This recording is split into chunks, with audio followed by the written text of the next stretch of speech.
혹시 이런 경험 없으세요? 경매물건 입찰하러 법원에 갔는데 내가 입찰할 물건에 경쟁자가 30명, 40명씩 몰려있는 거예요.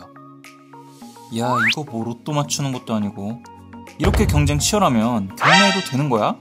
하면서 포기할까 고민하셨던 분들 많으시죠? 그런데 이 방법을 알고 난 뒤로 저는 더 이상 인기 물건에만 매달리지 않습니다. 오히려 남들이 놓치는 숨은 기회를 찾아내는 방법이 있는데요. 여러분은 오늘 그냥 보고 따라하기만 하면 됩니다. 마치 복사 붙여넣기처럼 말이에요.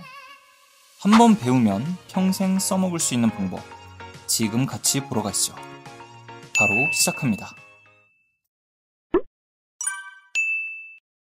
부산 북구 구포동의 백양아파트입니다. 이 물건의 낙찰자는 얼마를 벌었는지 한번 같이 봐볼까요? 건물 면적 82제곱미터의 10층 물건입니다.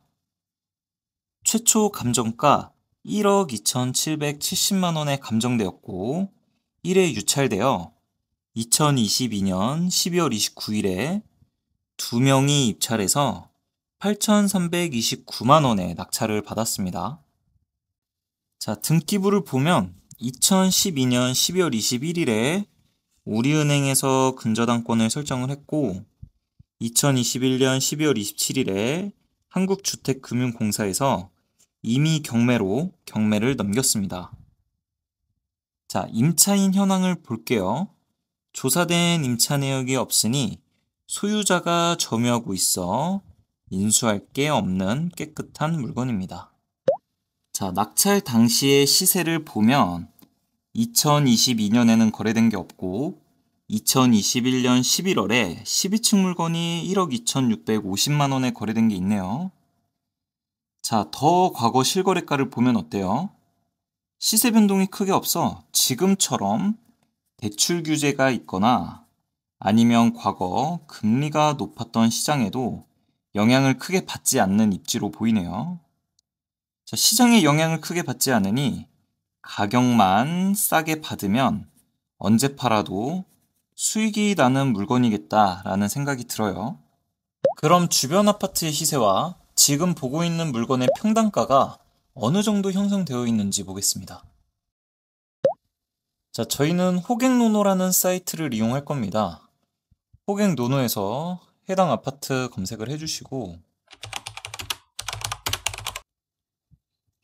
여기를 눌러주고 여기 보면 분위지도가 있는데요. 이렇게 아파트별로 평당가가 나오는데요. 보기 편하게 색상으로 나눠져 있어 한눈에 보기 좋게 되어 있습니다. 자, 이 아파트 단지들 중에서 우리 백양아파트가 대장아파트로 보입니다. 그쵸? 자, 이 의미는 가격을 싸게 내놓는다면 여기에 있는 경쟁 아파트들보다 1등으로 제일 먼저 팔릴 수도 있겠네요.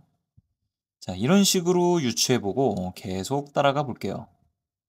자, 입지를 보기 위해 지도를 켜줬는데요. 저희 단지는 여기에 있고 단지 앞에 초등학교와 고등학교가 좀 있긴 한데 좀 멀어요. 하지만 지도를 좀 축소를 해보면 지적 편집도를 보면 저희 아파트 기준 남서쪽에 공업지역이 있어서 이 물건의 낙찰자는 여기까지 출퇴근이 가능한 직장인을 타겟으로 했을 것 같아요. 그럼 과연 팔렸는지 볼게요.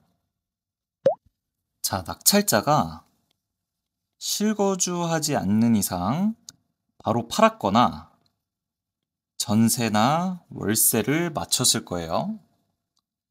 2022년 12월 29일에 낙찰을 받고 잔금을 이때 내고 명도하고 물건을 시장에 내놓기까지 약 3개월 이상의 시간이 걸렸을 겁니다. 자, 그럼 2023년 3월 이후에 실거래가 있는지 확인하면 되겠죠? 자, 센스 있으신 분은 바로 확인하셨을 것 같은데요. 2023년 3월에 10층 물건이 1억 1,600만 원에 거래된 게 있습니다.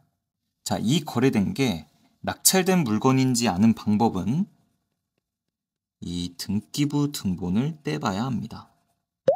자, 등기부 등본을 보면 2023년 1월 31일에 소유자 전모 씨가 소유권 이전을 했는데 주소지는 경매물건과 다른 주소이니 실거주는 안 했구나 라고 유추를 할 수 있겠습니다.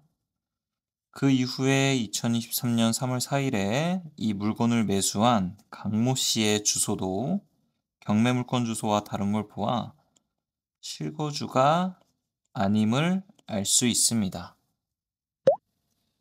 그럼 이 낙찰자 전모 씨는 대출을 얼마를 받았을까요? 자, 을구로 가보면 낙찰자의 소유권 이전과 동시에 삼성화재 해상보험에서 채권 최고액 7,659만 원의 근저당권을 설정을 합니다. 이 채권 최고액을 역산을 해보면 실제 대출받은 금액은 6,382만 원이 나옵니다. 낙찰가의 76%이죠. 자, 여기까지 정리된 내용을 가지고 입찰가 계산식에 그대로 넣어서 이 물건의 히스토리를 한번 쫙 정리를 해볼게요. 자, 경주에 사는 낙찰자 전모 씨는 이 아파트를 8,329만 원의 낙찰을 받았고 낙찰가의 76%인 6,382만 원의 대출을 받았습니다. 총 들어간 비용은 9,670만 원이고 여기에 실제 내투자금은 3,288만 원이 들어갔습니다. 자, 낙찰자는 이 물건을 잔금치고 2개월 만에 1억 1,600만 원의 단기 매도를 합니다. 아마도 낙찰자는 매매 사업자로 처리를 했을 거고 세전 수익은 3,270만 원에서 여기에 들어간 모든 비용을 제외하고 순수익이 1,700만 원 정도 남았네요.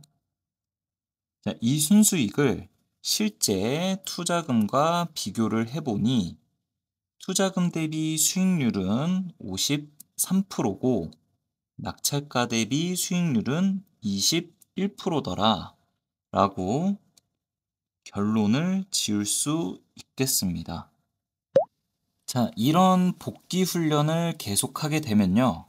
만약 경매 물건을 보는데 구포동의 같은 아파트가 경매에 또 나왔다면 얼마의 낙찰을 받아야 수익을 낼 수 있을지 자신 있게 입찰할 수 있을 것 같아요. 그쵸? 그럼 이런 물건은 어떻게 찾아볼 수 있는데요? 보통 단타 목적인 매매 사업자가 아닌 개인 명의로 부동산 한 사이클을 돌리는데 2년의 시간이 걸립니다. 2년 전에 매각된 아파트 물건을 서치하시고 종잣돈에 따라 다를 수 있지만 저희는 보통 돈이 부족하니까 감정가 2억 이하의 매각 사례를 보면서 하나씩 복귀 훈련을 해보시면 됩니다. 영상을 보시고 이해하기 좀 어렵다 하시는 분들은 저희 채널을 구독을 해주시고 아래 채널 목록에 있는 경매 기초 영상을 보시면 경매에 대한 기본기를 잡는 데 도움이 되실 겁니다. 오늘도 긴 영상 시청해주셔서 감사합니다. 행복한 하루 되세요.